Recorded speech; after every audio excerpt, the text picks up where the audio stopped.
कश्मीर की सियासत की बात की जाए तो हर दिन नए चेहरे देखने को मिलते हैं, हर दिन नई तरह से राजनीतिक प्रक्रियाओं की शुरुआत होने की बात होती है और हर दिन जो है एक नया उल्लास होता है। कहीं ना कहीं अभी की जो एक बड़ी खबर जो है इस प्रकार है कि जो पूर्व उपराज्यपाल जीसी मुर्मू ने इस्तीफा दे दिया। उसके बाद एक बहुत बड़ा प्रश्न उठ रहा था कि आखिरकार अब उपराज्यपाल की कुर्सी पर कौन आसीन होगा, और उसके बाद जानकारी मिलती है कि पूर्व केंद्रीय मंत्री मनोज सिन्हा जम्मू कश्मीर आने वाले हैं और यहाँ का सूरत हाल बदलने वाले हैं। बहरहाल वो केंद्रीय मंत्री रहे हैं, भाजपा के वरिष्ठ नेता रहे हैं, उत्तर प्रदेश की राजनीति के एक बड़े चेहरे रहे हैं, लेकिन उसके बाद जो जम्मू से ताल्लुक़ रखने वाले तमाम सियासी दल के नेता हैं, किस तरह की प्रतिक्रिया और किस तरह का उस समय इनको एक रिएक्शन लगा कि आखिरकार इस्तीफा क्यों दिया। अभी मेरे साथ विक्रम मल्होत्रा जी जो वरिष्ठ नेता अपनी पार्टी के, इनसे जानने की कोशिश करेंगे क्या उस समय what was your first reaction when you heard about it के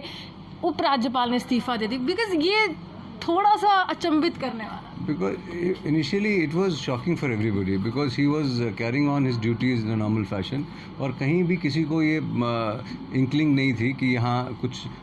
ऐसी सिचुएशन बन सकती है। और वहाँ राम मंदिर की सेलिब्रेशन चल रही थी और सब लोग उसमें व्यस्त थे, पूरा मीडिया, पूरा देश। तो हमको लगता है कि एज अ फर्स्ट रिएक्शन मुझे लगता है ये Jammu Kashmir has always been a laboratory, मैंने आपसे पिछले इंटरव्यू में भी कहा, और people are used as guinea pigs to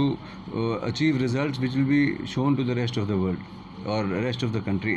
आज 370 की बात भी अगर हम करें, उसी तरह का हटाने के बाद ये एक और नया एक्सपेरिमेंट है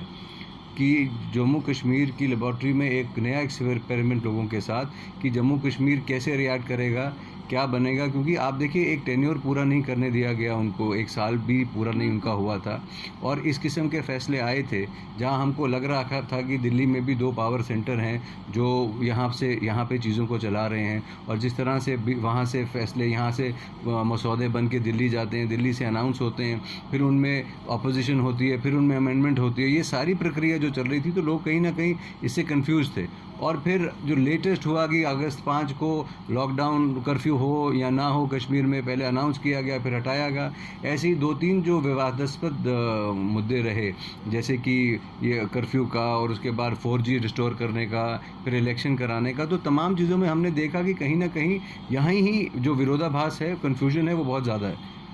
अभी की आपको क्या लग रहा है कि अब एक राजनीतिक दल भाजपा, केंद्र में उनकी सरकार, पूर्व केंद्रीय मंत्री, हालांकि 2019 के चुनाव वो हार गए, 2014 में केंद्रीय मंत्री बने, लेकिन लग रहा है कि जो सियासी पहिए कहीं ना कहीं ठप हो चुके थे, वो पूर्ण विराम जो लग चुका था, वो रफ्तार पकड़ेंगे आप? देखिए, हमारा शुरू से ये मानना था कि जम्मू कश्मीर एक पॉलिटिकली बड़ी वॉलेटाइल स्टेट है और यहाँ पे पॉलिटिकल आदमी ही चाहिए जो इसको डील कर सके। और अगर उनको देर से समझ आई है तब भी हम स्वागत करते हैं और उम्मीद करते हैं कि आने वाला जो समय है जिसमें एक political discourse, political narrative set करने की ज़रूरत है, पॉलिटिकल प्रोसेस को इनिशिएट करके आगे ले जाना, जिसमें चुनाव जिसका एक बड़ा अहम हिस्सा है, उसमें ये सक्रिय भूमिका निभाएंगे। क्योंकि अभी तक जो हमने देखा कि एक एडमिनिस्ट्रेटिव पैरालिसिस था, लोगों को एक बिल्कुल किसी तरह से राहत नहीं मिल रही थी जो आज तक का सेटअप था। अब हम उम्मीद ये करते हैं कि हर चीज़ को आशा की किरण के साथ देखना चाहिए, उम्मीद के साथ हम देखते हैं और उम्मीद करते हैं कि ये जो उपराज्यपाल आए हैं, चूँकि ये राजनीतिक पृष्ठभूमि से हैं, उनका पॉलिटिकल बैकग्राउंड है, तो ये शायद चीज़ों को समझेंगे और ये एडमिनिस्ट्रेशन को भी कंटेन कर पाएंगे और उनको कैरी अलॉन्ग कर सकेंगे। ये हमारी बहुत बड़ी बात है कि 4G का आपने जिक्र किया, इलेक्शन का। 4G के लिए पूर्व उपराज्यपाल ने कहा कि कोई यहाँ पर आपत्ति नहीं है, आप चला सकते हैं। उसके बाद इलेक्शंस की बात हुई तो उन्होंने 2 बार संकेत दिए कि एक स्थिर सरकार चाहता हूँ, लेकिन इलेक्शन कमीशन ने फटकार भी लाई। लग रहा है कि केंद्र के साथ कुछ खटपट से रिश्ते थे कि यहाँ के उपराज्यपाल कुछ कहते हैं लेकिन केंद्र वहाँ पर सुरक्षा का हवाला देता है। यहाँ जो उपराज्यपाल होते हैं वो केंद्र के नुमाइंदे होते हैं, तो उसमें विरोधाभास होना नहीं चाहिए। और इसीलिए ये हैरान कुन भी है हर एक सियासी स्टूडेंट के लिए कि ऐसा क्यों हो रहा है, जब आज तो चलो मुर्मू साहब तो एक ब्यूरोक्रेट थे, पर आज जो LG साहब आए हैं ये तो एस्टैब्लिश्ड RSS बैकग्राउंड के पॉलिटिशियन हैं, तो MP रहे हैं, मंत्री रहे हैं। तो अब देखने आने वाले दिन इंटरेस्टिंग रहेंगे कि इनकी जो कार्य प्रणाली किस तरह की रहेगी काम करने की, और किस तरह तक ये ब्यूरोक्रेसी पे हावी होते हैं या ब्यूरोक्रेसी इन पे हावी होती है, वो बड़ा इंटरेस्टिंग रहेगा आने वाले दिनों में देखने। ये जो एक स्थिर सरकार, यहाँ जब भी मैं आपसे बात करती हूँ आप कहते हैं कि कि ये जो गवर्नमेंट है ब्यूरोक्रेट्स चला रहे हैं, स्थिर सरकार चाहिए। आपको लग रहा है कि अगर आने वाले समय में पॉलिटिकल प्रोसेस, जिस तरह से आपने कहा कि एक राजनीतिक बैकग्राउंड से आ रहे हैं, तो ये प्रोसेस स्टार्ट होगा तो अपनी पार्टी उस तरह से उभर कर आएगी जो शुरू से ही दावेदारी कर? बिल्कुल, देखिए हमको उम्मीद है कि अपनी पार्टी जो है उसको एक अहम रोल प्ले करना है, अहम रोल आने वाले चुनावों में भी, आने वाले जम्मू कश्मीर की राजनीतिक इतिहास पे भी, क्योंकि ये ऐसे समय में बनी है जब सब लोगों ने हाथ खड़े कर दिए थे, कोई आगे राजनीति करने के लिए आना नहीं चाह रहा था, जो हर आदमी दिल्ली को बोल रहा था कि 370 रिस्टोर करो तब बात करेंगे। पर ये कुछ लोगों ने जो हिम्मत दिखाई है आगे आके राजनीति के क्षेत्र में और अपनी जो जान की परवाह भी ना करते हुए, उस तब जब पाकिस्तान, चाइना, कश्मीर के सब लोग इस बात से उत्तेजित थे कि 370 को क्यों हटा दिया और कैसे राजनीति आगे चलेगी, तो एक नई किरण जो इन्होंने दी है, मुझे लगता है आने वाला समय जो है वो खुद तय करेगा। अगर देखिए केंद्र अनप्रिडिक्टेबल है, कुछ पता नहीं है, आपको कोई पता नहीं है कि कल आपको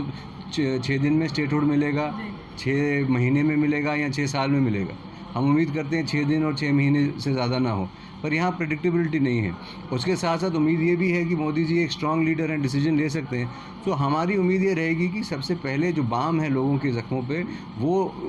बाम का काम करेगी अगर गवर्नमेंट जो है, केंद्र सरकार स्टेटहुड रिस्टोर कर दे। आप ही पहले नेता थे यहाँ, आप ही का डेलीगेशन, समय समय पर भाजपा के नेताओं पर तंज कसा जाता है कि अपनी पार्टी के नेता मिलाते हैं, आप नहीं मिलते हैं, तो वो कहते हैं कि ये हमारी बी टीम नहीं है। जिस तरह से शुरू में आप पर कहीं ना कहीं वो तंज कसे गए, लेकिन अभी अगर मौका मिलता है, कुछ अहम मुद्दे गिनाना चाहेंगे जो आप उनके सामने रखने वाले हैं कि हाँ ये मुद्दे हैं, आपको इसको हल करना? देखिए, सबसे पहले तो हमारा डोमिसाइल का स्टेटहुड का है कि स्टेटहुड रिस्टोर करें। किसी भी राजनीतिक प्रक्रिया को आगे ले जाने के लिए स्टेटहुड रेस्टोरेशन बहुत ज़रूरी है, क्योंकि लोगों का एक विश्वास जो है वो वापस लाना ज़रूरी है राजनीतिक प्रक्रिया के लिए। और उसके साथ जो डोमिसाइल, जो job protection and job creation, वो बहुत ज़रूरी, हमारा अहम हिस्सा है कि हम मुद्दा है कि हम जॉब क्रिएशन कैसे करें, कैसे हम जो बेरोज़गार सड़कों पे घूम रहे हैं उनको कैसे करें। और तीसरा पैकेज, एक ऐसा पैकेज जो कि चाहे वो प्रेस के हमारे लोग हों, चाहे बिज़नेस कम्युनिटी के हों, चाहे रिलीजियस टूरिज़्म के लोग हों, उन सबको उसमें शामिल करता हो, जिससे कि उनकी जो जीवन आगे